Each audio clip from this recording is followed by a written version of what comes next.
You pray, but if you listen now to me, you'll get your wish. Hear what I have to say and treat your own disease. Then you may hope to find relief from your distress. I shall speak as one who is a stranger to the story, a stranger to the crime. If I alone were tracking down this act, I'd not get far without a single clue. That being the case, for it was after the event that I became a citizen of Thebes, I now proclaim the following to all of you Cadmeans. Whoever among you know the man it was who murdered Lyce, son of Labdacus, I order him to reveal it all to me. And if the murderer is afraid, I tell him to avoid the danger of the major charge by speaking out against himself. If so, he will be sent out from this land unhurt and undergo no further punishment. If someone knows the killer is a stranger from some other state, let him not stay mute. As well as a reward, he'll earn my thanks. But if he remains quiet, if anyone, through fear, hides himself or a friend of his against my orders, here's what I shall do. So listen to my words. For I decree that no one in this land in which I rule as your king shall give that killer shelter or talk to him, whoever he may be, or act in concert with him during prayers or sacrifice, or sharing lustral water. Ban him from your homes, every one of you, for he is our pollution, as the Python god has just revealed to me. In doing this, I'm acting as an ally of the god and of dead Lyce too. And I pray, whoever the man is who did this crime, one unknown person acting on his own or with companions, the worst of agonies will wear out his wretched life. I pray too, that if he should become an honored guest in my own home and with my knowledge, I may suffer all those things I've just called down upon the killers. And I urge you now to make sure all these orders take effect. For my sake, for the sake of the god, and for our barren, godless, ruined land. For in this matter, even if a god were not prompting us, it would not be right for you to simply leave these things as they are, and not to purify the murder of a man who is so noble and who is our king.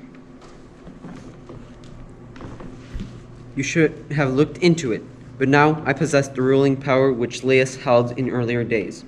I have his bed and wife. She would have borne his children, if his hopes to have a son had not been disappointed. Children from a common mother might have linked Lyce and myself. But as it turned out, fate swooped down onto his head. So now I will fight on his behalf, as if this matter concerned my father, and I will strive to do everything I can to find him, the man who spilled his blood, and thus avenge the son of Ladicus and Polydorus, of Cadmus and Agener from old times. As for those who do not follow what I urge, I pray the gods send them no fertile land, nor any children in their women's wombs. May they all perish in our present fate, or one will hateful still.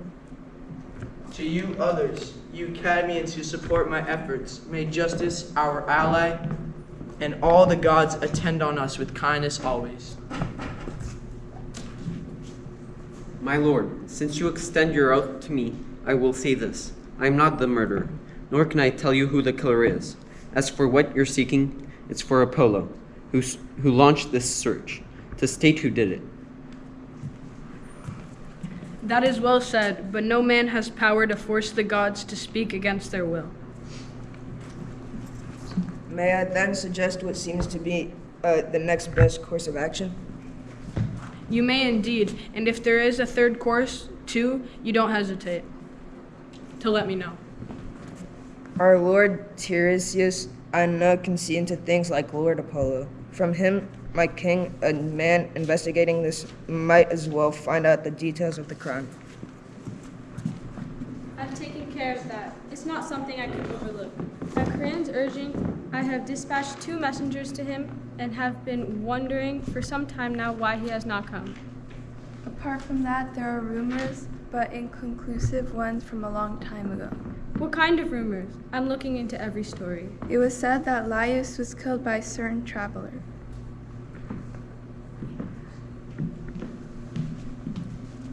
Yes, I heard as much, but no one has seen the one who did it. Well, if the killer has any fears, once he hears your curses on him, he will not hold back, for they are serious. When a man has no fear of doing the act, he's not afraid of words. No, not in the case where no one stands there to convict him. But at least Tiresias is being guided here, our godlike prophet in whom the truth resides more so than in all other man. Tiresias, you who can understand all things, what can be taught and what cannot be spoken of, what goes on in heaven and here on earth, you know, although you cannot see how sick our state is.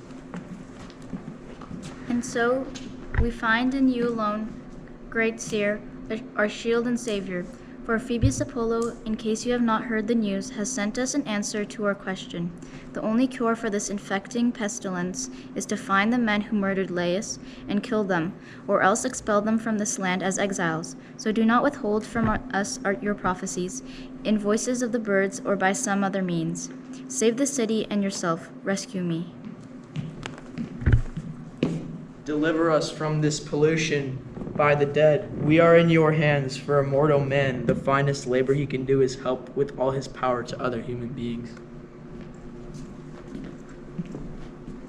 Alas, alas, how dreadful it can be to have wisdom when it brings no benefit to the man possessing it. This I knew, but it had slipped my mind. Otherwise, I would have not journeyed here. What is wrong? You've come, but seem so sad. Let me go home. You must bear your burden to the very end, and I will carry mine, if you'll agree with me. What you are saying is not customary and shows little love toward the city-state which nurtured you, if you deny us your prophetic voice.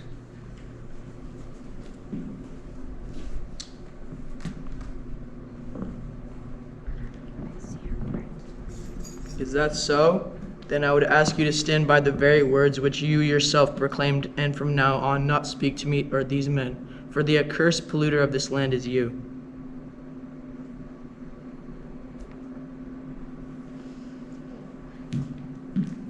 If you know something, then, by heaven, do not turn away. We are your suppliants, all of us. We bend our knees to you.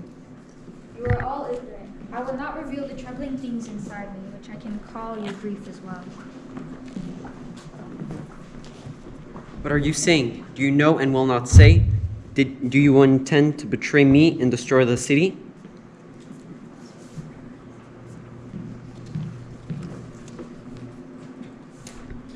I will cause neither me nor you distress. Why do you vainly question me like this? You will not learn a thing from me. You most disgraceful of disgraceful men. You move something made of stone to rage. Will you not speak out? Will your stubbornness never have an end? You blame my temper, but you do not see the one which lives within you. Instead, you are finding fault with me.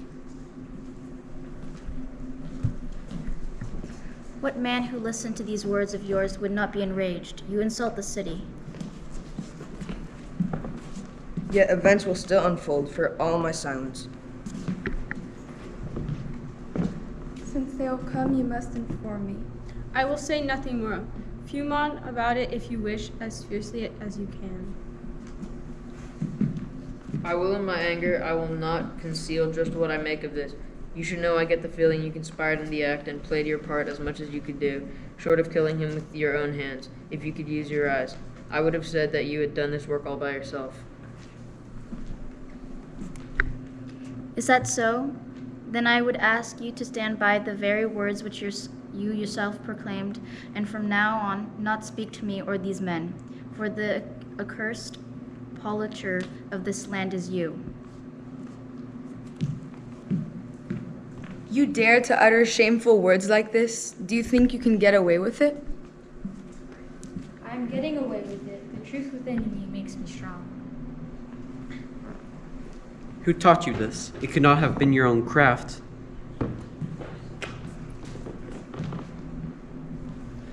You did. I did not want to speak, but you incited me. What do you mean? Speak it again so I can understand you more precisely. Did you not grasp my words before, or are you trying to test me with your question? I did not fully understand your words. Tell me again. I said that you yourself are the very man you're looking for. Twice you've stated that disgraceful lie, something you'll regret. Shall I tell you more, so you can grow even more enraged? As much as you desire, it will be useless. I say that with your dearest family, unknown to you, you are living in disgrace. You have no idea how bad things are.